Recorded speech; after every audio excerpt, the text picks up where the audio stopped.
जय माता जी। माता जी के नवरात्रे चल रहे हैं, आप सब जानते हैं। आप में से बहुत सारे लोग हैं जो नवरात्रे मनाते हैं, पूजा पाठ, हवन और फास्ट भी रखते हैं। लेकिन आज मैं माता जी के प्रसाद की बात करने वाली हूँ कि माता जी को हलवा पूरी और चने का ही भोग क्यों लगता है, इसके पीछे क्या है ज्योतिषी कनेक्शन और क्या है हमारे सनातन धर्म की परंपरा। आप जैसा कि आप जानते हैं कि हमारे ऋषि मुनि, हमारे सनातन धर्म के अंदर जितने भी ऋषि मुनि और विद्वान पंडित हुए हैं, वो कहीं न कहीं साइंटिस्ट थे। उन्होंने हर चीज़ को इस तरीके से बनाया था, इस तरीके से हमें परोसा है कि हमें किसी भी तरीके का प्रॉब्लम नहीं हो। ऐसे ही भगवान के भोग का भी बहुत महत्व होता है कि आप उन्हें क्या भोग चढ़ाते हैं।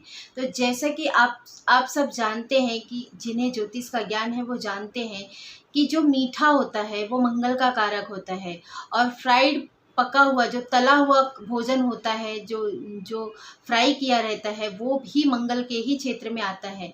और हमारे जो चना है वो शनि देव का कारक माना जाता है, आप सबको पता ही होगा। तो माता रानी जो कि खुद बुद्ध का प्रतिनिधित्व करती हैं और बुध ग्रह से देखी जाती हैं माँ दुर्गा।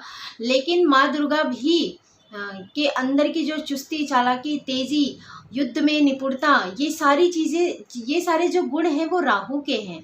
तो अब आप देखिए कि जो उन्हें भोग लगता है वो चना और मीठा, यानी हलवा पूरी और चना, यही भोग में लगता है माता जी को। सदियों से लगता आ रहा है और आगे और कई सदियों तक लगता ही रहेगा, क्योंकि इसको कोई बदल नहीं सकता है।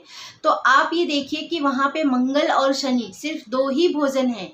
और आप सब जानते हैं, जिन्हें ज्योतिष पता है वो जानते हैं कि शनि और मंगल मिलने से राहु उच्च का हो जाता है। तो माता जी को कैसी शक्ति चाहिए? माता जी को तो युद्ध में निपुणता के लिए उनका दिमाग चुस्त, चालाक, तेजी वाला ही चाहिए ना।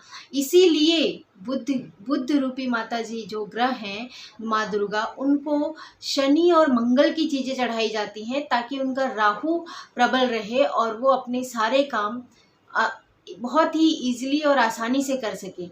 तो ये देखिए कि हमारे जो छोटे छोटे चीज़ें हमारे संस्कारों में बनाए गए हैं, हमारे सनातन धर्म से, जिन्हें हम सनातन काल से पालन करते आ रहे हैं, वो कितना महत्वपूर्ण है। अगर आप इन छोटी छोटी चीज़ों के बारे में जानेंगे तो आप अपने जीवन में बहुत सारी पॉजिटिव एनर्जी और पॉजिटिव बदलाव को आमंत्रित कर पाएंगे।